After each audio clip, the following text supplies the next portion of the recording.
Alors on va allumer du feu aujourd'hui avec du charbon de bois. Parce que ça permet de passer plusieurs maillons de la chaîne de combustion. Donc en fait on aura l'initiateur, ça sera le feu à l'archer. Mais après, donc dès que c'est allumé, en fait on n'a pas besoin de faire des baguettes ou des choses comme ça. Donc on va arriver au maillon numéro 6 ou 7. Donc on aura déjà des petites bûches pour démarrer le feu. Donc ça on verra quand on le fera. Donc je vais utiliser une boîte à combustion. Donc je pourrais le faire dans ma main, mais pour pas me cramer les mains, je prends ça, c'est plus facile. Donc ça c'est quoi? C'est une boîte de conserve.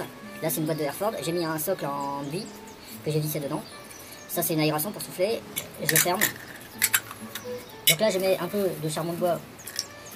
Je ne mets pas les plus gros pour que la braise, enfin la sciure puisse allumer le facilement. Mais à vrai dire elle pourrait même allumer un gros morceau. Elle pourrait allumer, la sciure pourrait allumer ça pourrait le faire. Donc après c'est pour communiquer la chaleur aux autres braises. Donc là je mets la boîte à combustion, c'est pratique parce qu'on peut fourrer un peu plein toutes les conneries qu'on trouve et qui tiendraient pas dans la main. Donc si c'est quand on fait que des matériaux un peu qu'on trouve comme ça dans la forêt qui seraient secs, des bouts de bois et tout, on ne tient pas forcément, c'est peut-être pas facile à tenir dans la main. Puis on va se brûler les mains alors qu'avec ça on est tranquille. Donc ça je mets suffisamment, donc je prévois l'emplacement de la sciure. Donc la sciure je la mettrai ici au milieu quand elle sera embrasée, donc je le prépare ici. Alors on va aller voir le foyer. Le foyer j'ai déjà mis du charbon de bois que j'ai récupéré d'hier. Donc hier il restait du charbon de bois dans le foyer du feu que j'ai fait hier. Donc je le récupère. Alors celui qui est sec je le mets pas trop, celui qui est mouillé je veux dire je le mets un peu à l'extérieur. Et celui qui est bien sec je le mets dedans. Donc je viendrai avec ma boîte à combustion et je viendrai attiser le reste de charbon de bois. Et après on pourra mettre des bûches directement parce que ça sera très très chaud. Quand on utilise une drille, en fait elle va s'user de ce côté là, le côté où il y a le feu, mais en fait le côté pommelle ça va s'user aussi quand on va le faire. Donc là j'utilise une pommelle de mon Easy 3. Quand je fais de ce côté là en fait le bois il va s'user. Donc en fait notre drille elle s'use très très vite. Alors le Easy 5, j'ai mis un roulement à billes dedans.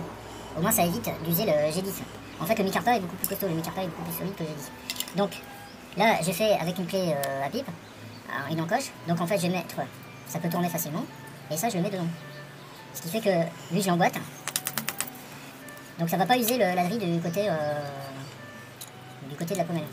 Voilà. Et ça tourne très bien, on verra ça va très très bien faire. Alors ici je vais le tailler légèrement en pointe. Je retire le charbon de la dernière fois. Alors ça c'est du boulot. Boulot et boulot, tous les deux. Voilà. Donc ça c'est pour démarrer la cupule, je fais une pointe pour que ça reste au bon endroit. Mais quand on va le faire, il faut que ce soit plat.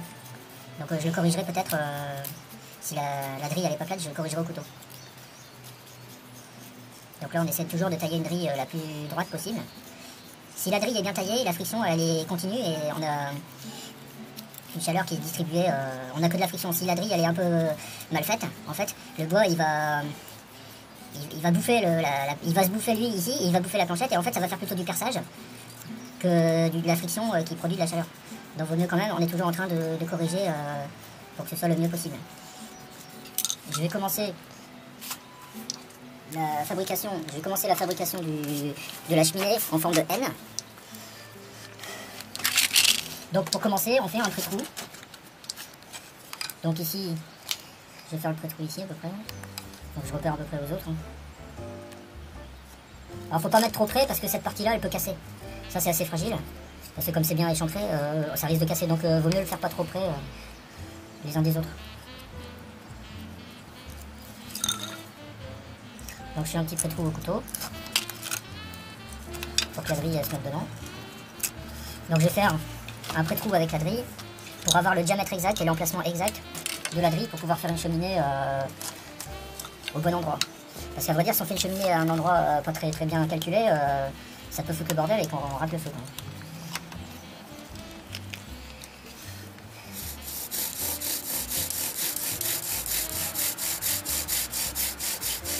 Alors j'ai fait jusqu'à temps que je vois que le diamètre de la grille apparaît sur la planchette. Voilà, donc là ici j'ai la marque exacte, donc je vais pouvoir dessiner la forme de la cheminée. Alors ici je vérifie si ma drille elle est pas trop pointue, donc ici elle est un petit peu pointue, donc je vais retirer la pointe. Voilà. Parce que la chaleur c'est sur la périphérie. C'est la formule 1 oméga, 1 demi de m oméga carré. Donc ça je mets comme ça. Alors, donc on va faire la cheminée. Alors c'est la cheminée qui est très importante. C'est pour ça qu'on peut faire avec tous les bois. Parce que la cheminée, elle est efficace, quoi. Elle permet de capter la chaleur pour tous les bois. Hein. Donc je vais prendre d'abord ici la tangente de la cupule. Je fais une marque avec le couteau. Donc toutes les marques je vais les couper hein, avec la scie après. Donc ça c'est la tangente.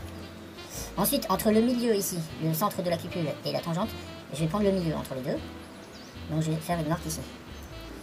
Donc je me voilà avec mes deux marques. Donc là je vais scier. Je vais scier à ces deux endroits pour commencer à fabriquer la cheminée.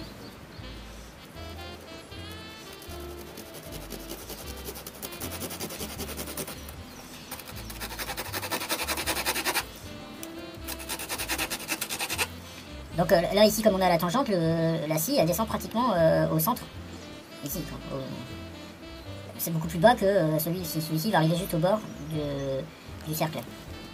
Et après je vais retailler au couteau. Là je fais pour dégrossir, c'est plus facile parce que le boulot c'est dur. Quand c'est du noisetier on peut le faire directement. Et quand c'est du hêtre, du chêne, du bouleau, enfin tous ces bois durs, du platane, du tilleul. Avec un ferté au couteau. Donc ça, cette partie-là, je vais la retirer. Donc là, je retire tous les petits bouts de bois là, qui pourraient gêner. S'il y a des bouts de bois qui traînent dans la cheminée, ils pourraient empêcher la chaleur de se distribuer sur la sciure. Donc il faut que ce soit quand même assez propre. Alors ensuite, quand je suis ici, je pars du milieu ici, que je transpose. Donc je fais une translation en fait du milieu sur la cheminée ici. Donc à partir de là, jusqu'en bas, je vais faire une ligne droite. Voilà, donc là on a une ligne droite, on voit bien. Alors ensuite, donc on a bien une forme de N. Hein. Ensuite je vais échancrer donc la partie, on peut le faire aux deux. Hein. Disons que là comme les trous sont quand même assez larges, je le fais pas aux deux, mais donc je vais le faire surtout au côté où la sciure elle va tomber, je vais échancrer ici pour donner un peu d'oxygène. Donc ça c'est pareil, je vais le faire à la scie.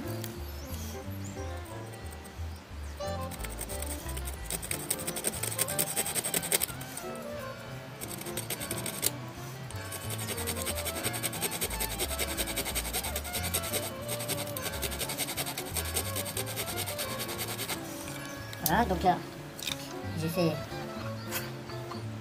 une encoche. Donc ça, je le retire. Le petit morceau de bois, je le retire. Et là, pareil, je nettoie pour qu'il n'y ait pas de petits bouts de bois qui se promènent dans la cheminée pendant qu'on fait la friction. Parce qu'en fait, un petit bout de bois comme ça, un petit bout de bois, il pourrait se mettre entre la chaleur et la sciure. Et ça pourrait empêcher le feu de démarrer. Voilà, donc là, on a une encoche. Une échancrure pour donner de l'oxygène. Donc ici on a bien une cheminée qui est très aérée, qui est ouverte latéralement. Donc ici la pointe elle va jamais s'user en fait, hein, ça va s'user que sur le côté. Et ici on a un maximum d'oxygène. Alors là on va le démarrer. Donc je vais mettre un petit bout de métal. On peut le faire avec n'importe quoi, un bout de papier. Là je le mets avec de la ferraille parce qu'au moins je suis pas obligé de le changer à chaque fois. Voilà. Donc voilà. Ça tombe bien tout ça là. On n'aura pas de frottement. Voilà, donc là on va démarrer tranquille.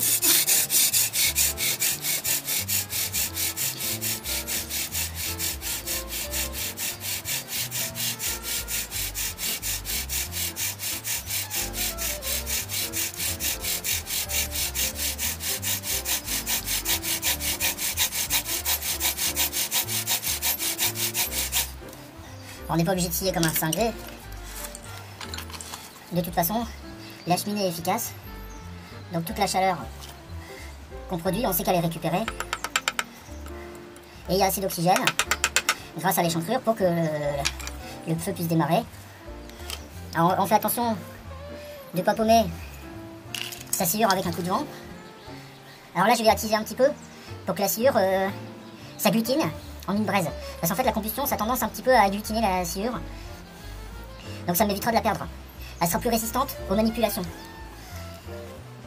Donc il vaut mieux attiser un petit peu. Pour qu'on la voit quoi. Et plus la braise sera balèze, et mieux ce sera de toute façon.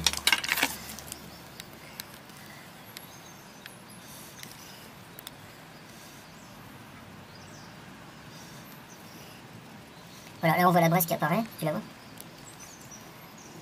Ouais, tu la vois, c'est bon.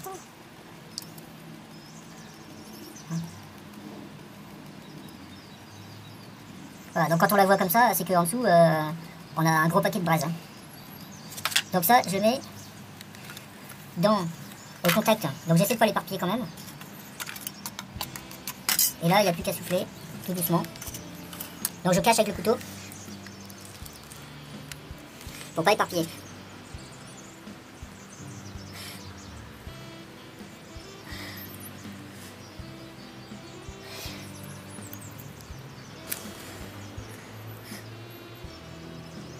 Donc on a la sciure qui allume, qui embrasse les charbons de bois.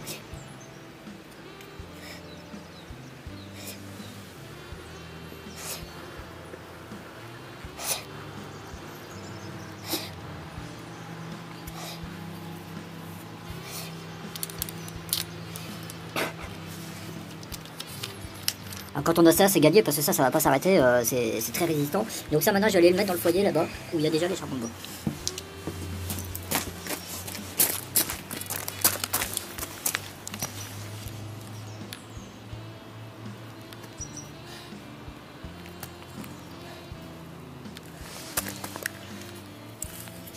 Voilà, je me contacte comme ça. Et je vais souffler pour attiser.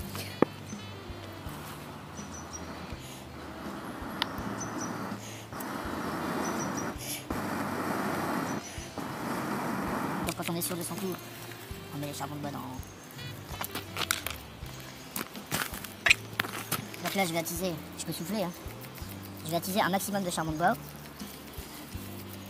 pour avoir un gros paquet de charbon de bois avant de commencer à mettre les bûches. Mais déjà rien que là, quand il y aura tous les charbons de bois qui sont embrasés, ça fera une quantité de chaleur qui sera gigantesque. Mais bon, s'il fait humide et que ça va être trop la galère pour démarrer du feu, autant prendre du charbon de bois. Alors ce qu'il faut rappeler aussi, par exemple, puisque quand on fait le feu par friction, c'est un feu paléolithique, c'est que la momie de Otzi, par exemple,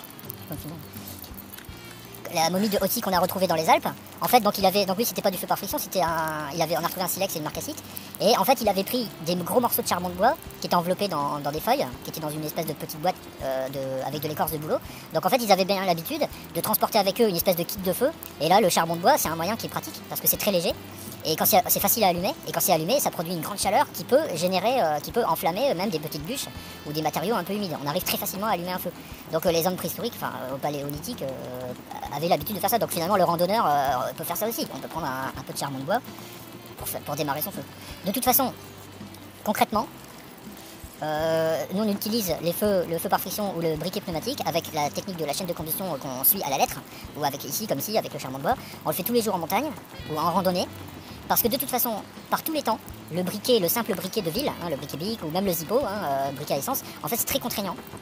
Et on a du mal à allumer le feu avec. Quand il y a un peu d'humidité ou du vent, on n'arrive à rien faire avec en fait, parce que c'est trop fugace, c'est une flamme qui est trop fugace en fait. Donc si on veut démarrer du feu, il faut une braise, et la braise on l'a... c'est plutôt une histoire de braise qu'une histoire de flamme. Voilà, donc là c'est en train de démarrer. Donc j'ai mis tous les bouts de bois d'hier. Donc là je vais mettre... Là on commence à avoir quelque chose d'assez chaud. Donc là je vais mettre des bûchettes tout de suite. Et on va voir qu'elles s'allument. Elles vont s'allumer très très rapidement. Donc là on va voir, le charbon de bois il va enflammer très facilement les... Donc ça c'est du platane. Le platane ça garde beaucoup l'eau. Ça a tendance à être vachement humide. Alors pensez à aérer le feu, hein, faut pas aller l'étouffer, lui mettre plein de trucs. Faut laisser de l'oxygène.